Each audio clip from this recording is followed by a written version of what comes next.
Minute میں میں آپ سے ایک ضروری بات کہنا چاہتا ہوں، 3 منٹ بھی نہیں لگیں گے۔ ہم لوگوں کا دھیان امام کی طرف نہیں ہوتا ہے، ہماری عادت بس یہ ہے کہ ہم اماموں کی ٹانگیں کھینچتے رہتے ہیں۔ اگر امام موٹا ہو جائے تو لوگ کہتے ہیں بھئی روٹیاں لگ رہی ہیں امام صاحب کو، اگر امام کمزور ہو جائے تو آدمی کہتا ہے سمجھ میں نہیں آ رہا ہے، بندہ جب سے آیا ہے دھلتا ہی جا رہا ہے۔ اگر امام صاحب تھوڑا صاف ستھرا رہے تو لوگ کہتے ہیں امام کیا ہیرو ہے، ہیرو۔ اگر امام صاحب تھوڑے میلے کچیلے سست ٹائپ کے ہوں تو لوگ کہتے ہیں اتنا میلا آدمی ہے، اس کے برابر میں بیٹھنے کو طبیعت بھی نہیں کرتی ہے۔ اب میرے بھائی بتائیے امام کیا کرے گا؟ موٹا ہو جائے تو پریشانی، پتلا ہو جائے تو پریشانی، صاف ستھرا رہے تو پریشانی، میلا کچیلا رہے تو پریشانی۔ لوگ اماموں کی تنخواہ پہ دھیان نہیں دیتے۔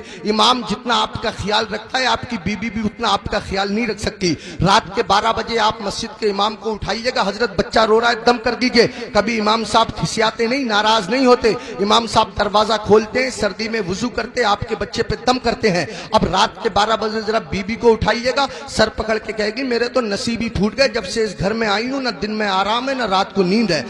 عجیب عجیب سے حالات ہیں۔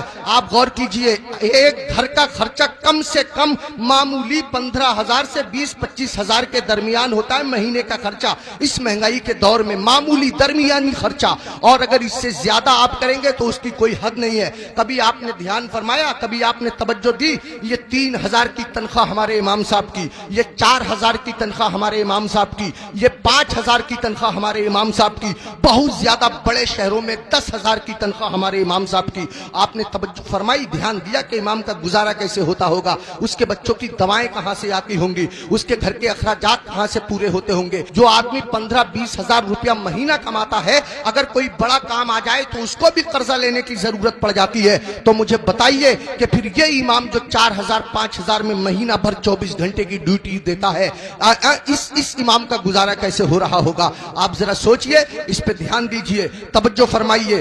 وقت نہیں ہے میرے پاس بات کرنے کا، باتیں بہت زیادہ ہیں۔ امام لوگوں کے لیے میرے دل میں بڑی محبت ہے، بڑی اہمیت ہے۔ گاؤں گاؤں بستی بستی جاتا ہوں جلسوں کے حوالے سے، اماموں کے حالات دیکھتا ہوں، میرا دل روتا ہے، آنکھوں میں آنسو آ جاتے ہیں۔ اماموں کی لوگوں نے وہ حالت بنا دی ہے۔ ایک آخری بات کہتا ہوں، بات ختم کرتا ہوں۔ لوگ اماموں پہ بہت زیادہ نکتہ چینی کرتے ہیں۔ پاجامہ دیکھو امام صاحب کا، آنکھوں کا سرما دیکھو امام صاحب کا، بال دیکھو امام صاحب کے، ٹوپی دیکھو ٹیڑھی ہے ٹیڑھی۔ امام صاحب آتے ہو تو لوگ کہتے ہیں دھیان دیو، دیکھ لیو، غور کریو امام صاحب سلام کریں گے یا نہیں کریں گے۔ ارے یہ تیرا غلام تھوڑی ہے، تیری مسجد کا امام ہے۔ ہونا تو یہ چاہیے تھا کہ میرا امام اگر میرے سامنے سے گزر جائے، میں اگر بیٹھا ہوتا تو ہاتھ باندھ کر کے کھڑا ہو جاتا اور اپنی مسجد کے امام کو میں سلام پیش کرتا۔ یہ میرا حق تھا، یہ مقتدی ہونے کا حق تھا۔ ہم اگر ایک ہفتہ بھی مسجد میں نہ جائیں اور اگر امام صاحب پوچھ لیں تو ہم ناراض ہو جاتے ہیں۔ امام صاحب پوچھ لیں بھائی فجر میں نہیں آئے کہاں تھے، تو ہم ناراض ہوتے ہیں، امام نے میری بے عزتی کر دی، 4 لوگوں کے بیچ رسوا کر دیا۔ امام صاحب اگر ایک ٹائم نہ رہیں تو ایسے لوگ جو جمعے کی جمعے جاتے ہیں وہ ہنگامہ مچا دیتے ہیں۔ امام کے بچے نہیں ہیں، امام کی رشتہ داری نہیں ہے، امام کی سسرال نہیں ہے، امام کی ددھیال نہیں ہے، امام کی ننیحال نہیں ہے، امام کا کون نہیں ہے؟ امام کے چچا بھی ہیں، امام کے تاؤ بھی ہیں، امام میرے تمہارے طرح آدمی ہے۔ مجھے بتاؤ، کہیں کوئی مر جائے گا تو امام کو جانا پڑے گا یا نہیں جانا پڑے گا؟ کہیں کوئی پیدا ہوگا تو امام کو جانا پڑے گا یا نہیں جانا پڑے گا؟ کہیں کسی کو تکلیف ہے، کہیں کسی کی طبیعت اچھی ہے، کہیں کسی کی خراب ہے، 1000 ذمہ داری امام کے ساتھ ہوتی ہیں۔ اگر 1-2 دن امام غیر حاضر رہ جائے تو لوگ بے وجہ اس کا حساب کرنے پہ تل جاتے ہیں اور پھر امام کے پیچھے ہاتھ دھو کے پڑ جاتے ہیں۔ ہونا یہ چاہیے 2 امام ہونے چاہیے مسجد میں، ایک امام ہونا چاہیے، ایک نائب امام ہونا چاہیے۔ امام صاحب اگر کام سے چلے جائیں تو نائب امام ان کا کام انجام دے سکے۔ اماموں کی تنخواہ بڑھاؤ، اب ایک دم تو بڑھا نہیں سکتے، میں ایک ترکیب بتاتا ہوں اور پھر حضرت مفتی صاحب کو آواز دیتا ہوں۔ ترکیب یہ ہے کہ جب جمعے کے دن امام صاحب خطبہ پڑھتے ہیں، مطلب تقریر کرتے ہیں یا نعت شریف پڑھتے ہیں، مسجد میں جتنے لوگ جاتے ہیں اگر صرف 10 روپے سے امام صاحب کا مسافہ کر دیں گے تو قسم خدا کی آپ کے پاس سے 10 روپے جائیں گے، میری مسجد کے امام صاحب کے پاس ہزاروں روپے اکٹھے ہو جائیں گے۔ امام صاحب کے بچے کھائیں گے، ان کے دل سے دعا نکلے گی۔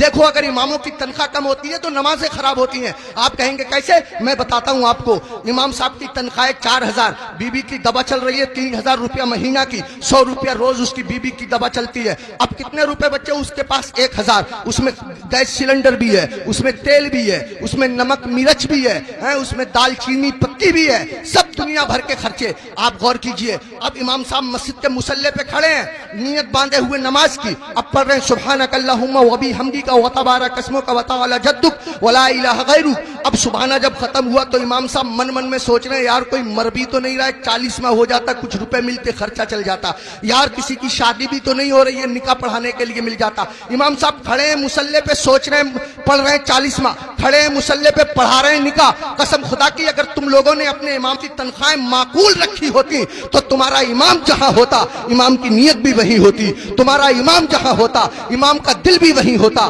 तुम्हारा इमाम जहां होता इमाम का ख्याल भी वही होता। इमामों की तनख्वाहें बढ़ाओ, मिला करो, हर हफ्ते मामूल बना लो।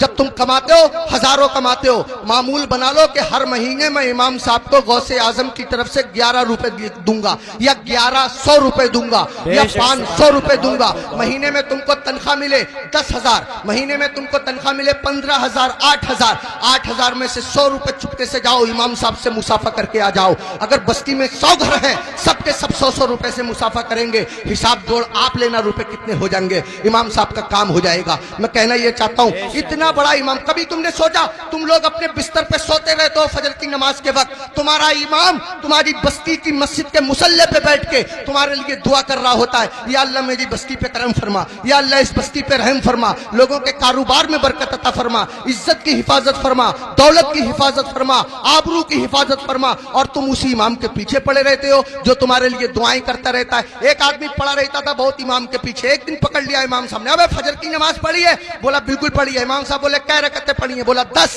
का फजर में 10 हो गए रे?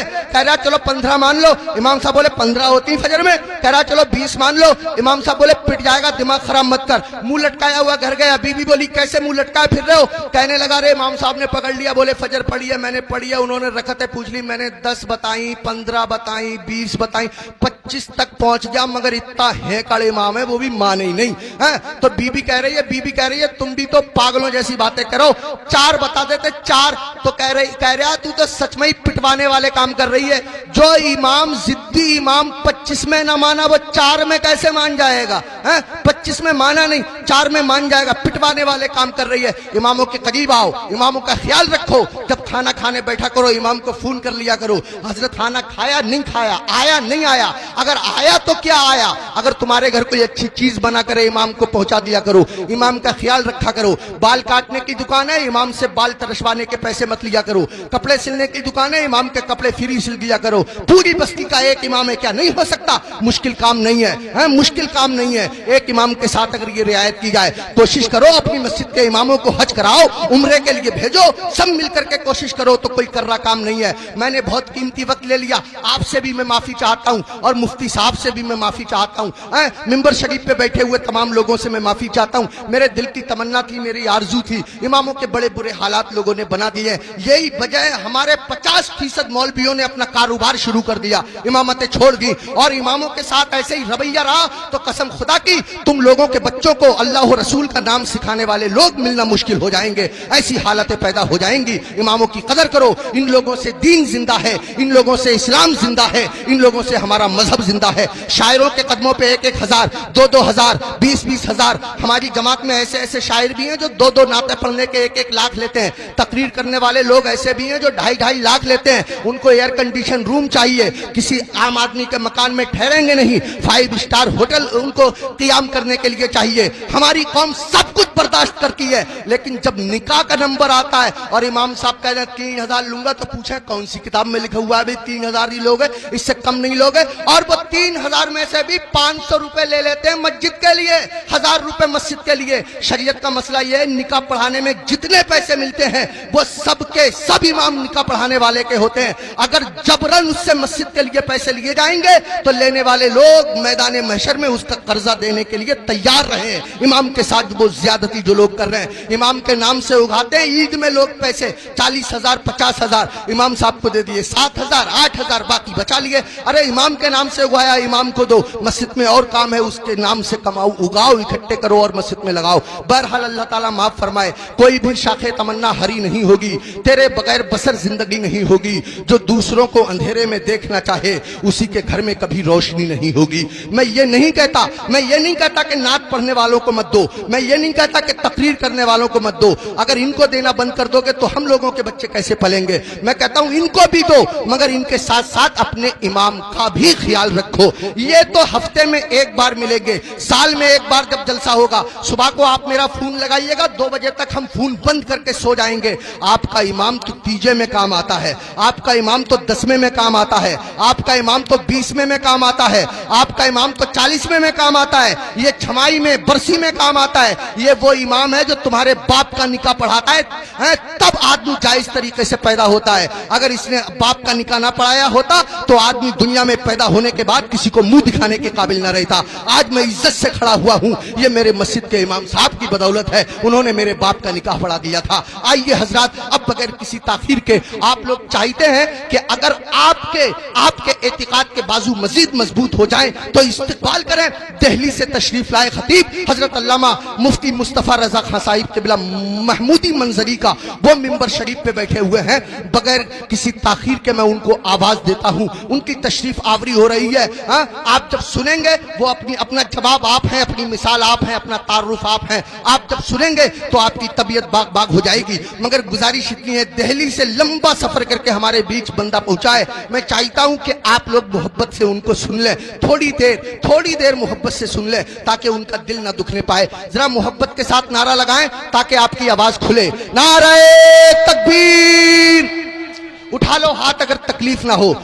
मेरा ईमान कहता है, मेरा दिल कहता है, हाथ अगर अल्लाह और रसूल के नाम पे उठेंगे तो कभी आदमी अपाहिज नहीं होगा। जरा मोहब्बत के साथ, इस यकीन के साथ, नारे तकबीर, नारे रिसालत, मसलके आला हजरत, सरजमीने बरौर, हजरत अल्लामा मुस्तफा रजा महमूदी मंजरी देहलवी।